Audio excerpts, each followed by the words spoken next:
Hey everyone, welcome back to the NFL Players Podcast. We are your hosts, Erik Averill and Zach Miller. And today's conversation, we're going to jump into what does it actually mean to own your wealth. We just had a great conversation in the previous podcast about really as an athlete, you have committed your entire life to being the best in the world at what you do, and that you should demand that from your professional team. And so, Zach, I'd love to, the same way that when we start an off season as an athlete in the gym, of asking, hey, what are we trying to accomplish? What should players be trying to accomplish when it comes to their financial situation? The biggest thing is you want to grow your net worth. It's as simple as that. Net worth is just all the value of all your assets and then minus your liabilities. Net worth right there. Real simple. You know, as athletes, you want to maximize your potential on the field. You want to maximize every little performance boost you can get. You want to do that on the field. You need to just translate that over to your finances, and you want to be able to grow that net worth and realize your human capital. And all human capital is it's really just your future earnings and the potential of what you could earn playing football and then afterwards. So being able to maximize that is a direct correlation to your net worth, and it's how you grow wealth. It's how you keep wealth, and monitoring that, using every possible resource, professional that can help you do that is how you grow it.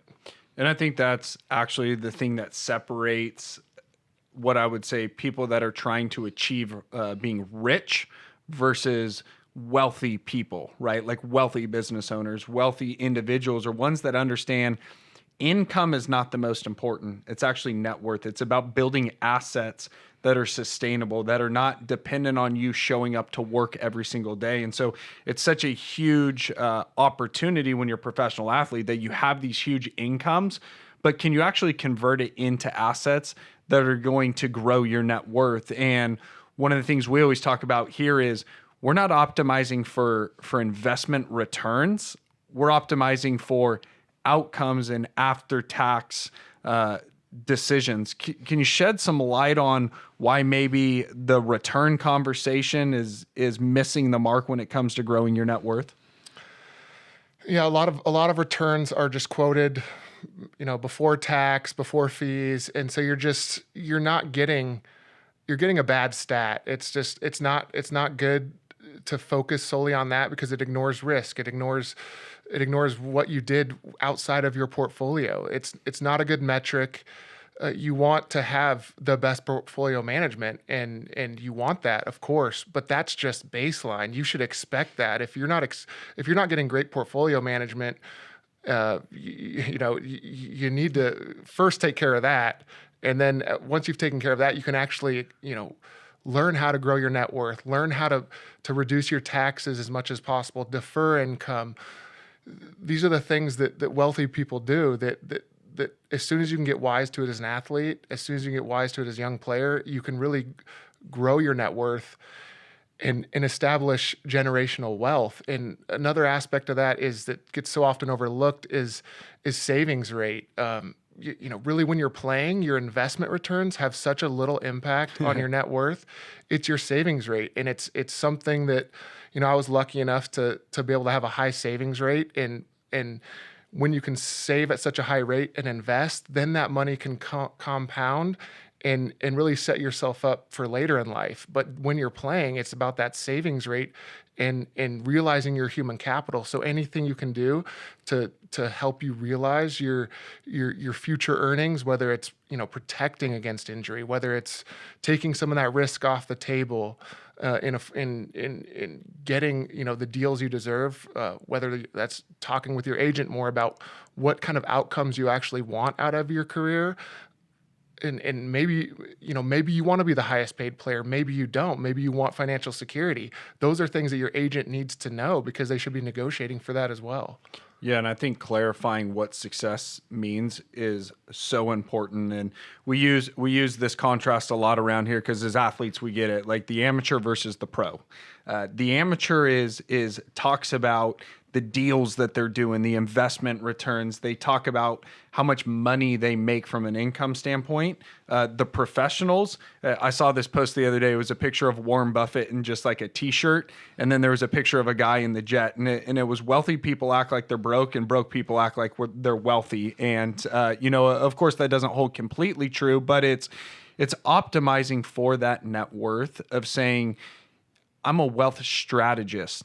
And when I start to think about that, of going, it's not just about investment returns. Those are super important. That's a subset of it, but it's those after-tax returns, right? The analogy that you had shared with me, and I'm not a football guy, so I'm a baseball guy. So if I screw it up, Zach will hit me over the head with his helmet right here. But it's like being focused on my individual position. But that's not the definition of success for the team. It's actually winning the game, which means I've got to put more points up on the board. So sure, the individual contribution of the quarterback matters, but the whole team's got to play because we're actually optimizing to put a W up on the board. And so for your family, your investments are just part of your team. What we're trying to define is maximize net worth to achieve the outcomes that you determine are important to you. And it's different for every person. And that's why you need a customized plan with people that have the experience in dealing with people just like you and have walked the walk, have been in your shoes, understand what comes along with the game. There's so much that unless you've played in the NFL, unless you've played professional football and been in that locker room and sacrificed your body and played through injury, you just don't understand what it takes and this kind of sacrifice that's necessary to achieve, to achieve that success on the field. And so as you're thinking about those outcomes that you desire, your team of who you hire matters. It's doing the right research and picking the best professionals that get you to maximize your net worth, because there's so much, eventually you'll learn that there's so much life after football and that you're going to be able to do so many other things.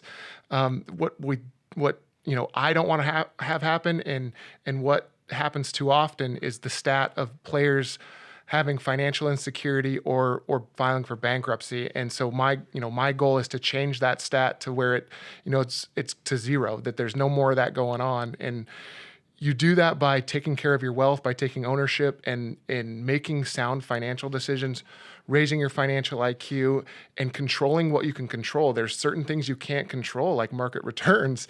You can't control those. So you have to focus on optimizing all the other controllables in your financial structure. Yeah, and I think here's the good news to everyone listening to this podcast, especially if you are the athlete. You actually have the skills to accomplish this because you've done it on the field. Is you've understood what it takes to be the best in the world at what you do, that you have to set your intention and then you start to figure out, okay, that's great. I want to play in the NFL. Well, all right, now I want to make the Pro Bowl. I want to be an all-pro player. I want to win a Super Bowl. I want to sign a long-term deal. Those don't just happen by chance, and you actually know it's highly, highly competitive. So you got to figure out, what are the skills that I need to develop? How do I need to improve my game? And so you seek out the best nutritionist.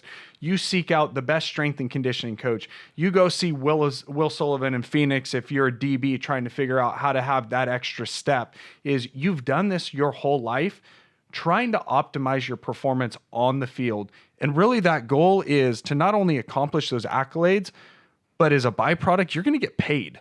And what we're trying to say is you've worked so hard to demand that money and that performance that you deserve the same expertise and approach when it comes to your money. It's not just about putting an asset manager, an investment advisor on your team. It's actually hiring the offensive coordinator, the D coordinator, right? To make sure that we're looking up from the press box, we're looking down and saying, do we have the right players on the field to give ourselves the best chance to win the game? You really need to think about it like you're assembling your own team and you're the owner of your team. You take ownership, you get to hire the GM, you get to hire the head coach. So, you hire a head coach. You need to find the most qualified, certified financial planner. to be the head coach, and he runs everything, and your agent and him communicate, but your head coach, your certified financial planner is then responsible of coordinating all those things on your financial team, whether it's the offense, the investment returns, with a CFA that's responsible for the portfolio and getting it done on that side. And then on the defensive side of the ball, your protection, whether that's insurance and being able to get a disability policy when you're going into a contract year, so you're protected on the downside. Those are the kind of things. Those parallels are direct and they're true. And you want to hire a head coach that doesn't have a conflict of interest. If you were to hire an advisor that works at one of the big brokerage houses, they're not trying to help the team win all the time. Sometimes they're doing things just for themselves. And that's the difference between an independent advisor and the big brokerage houses. It's as simple as that. If you play for a coach that's not trying to get the team to win, I mean, that's essentially the difference between the two business models. Yeah, and I love the analogies. The guy you left out, and we've always heard this, and as athletes we argue about it too, is like defense wins championships. One of the most important things that it's not sexy to talk about, but is taxes, right? As an athlete, one of the downsides of having a high income is every state loves to tax you, right? We're all familiar with the jock tax. We're all familiar with the fact that we're in the highest tax bracket. And every 4 years when there's an election, we talk about what are the potential tax increases or changes as a professional athlete. Is everybody knows when you look at that first paycheck or you look at it, it's half of it's gone. So what we talk about is optimizing for after-tax returns. And this is one of those things that it's so important, yet very few people are doing this. And, we'll focus on what's the deal flow, what are the investments, and in the public stock market that historically has produced 10%, you're talking about your taxable rate, your effective rate might be 40 to 50%. And if we actually block and tackle on that side, it's putting more money in your pocket. And so it's not just about how do you grow your wealth, it's how do you protect it, how do you optimize it. And one thing that you started to hit on there is it's thinking like an owner, right? It's owning your wealth, and owners would never hire a head coach that has a conflict of interest. An owner wants to win. They want to win games to produce revenue, to line their pockets, right? What they're never going to do is hire somebody who's actually going against their goals. It's wild. They would never do that. Yet we do it on the financial side. In my experience, it's just a lack of knowing. Lack of understanding the different models, and it's always follow the money. If you follow the money, you'll find the truth. People are incentivized to hit goals, monetary goals, and it happens. And it's a lot of times it's the advisors are good people, but if you incentivize them to sell products or they're only limited to selling the products of their firm, or push to sell those products of their firm, they're not giving you the best advice. They're not allowing competition in the marketplace to get you the best deal or the best type of savings you can find. And you do need that coordination as far as the tax planning.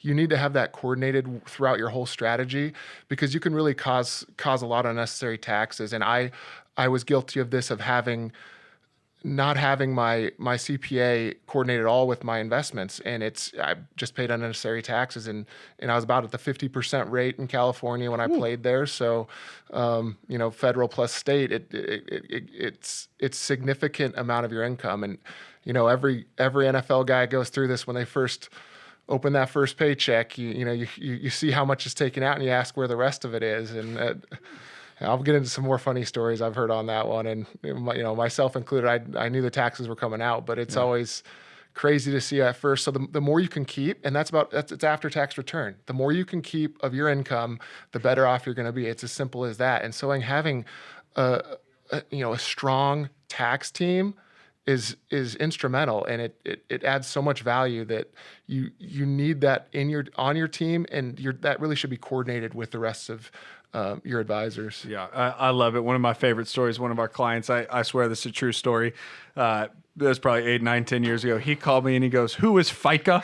And I'm like, "What are you talking about? This guy took money out of my paycheck named FICA." And I was dying laughing. But, it's really that reality of going, as an owner, you're going to put an entire front office, an infrastructure around you that's going to help coordinate and give you the best opportunity to win the game. And so next episode, we're actually going to dive into what do the wealthiest people in the world do when it comes to managing their money? How do they optimize their net worth so that you can apply these same strategies to make sure that you are capturing the life and the converting your income into earnings and into assets. And so until next time, stay humble, stay hungry, and always be a pro.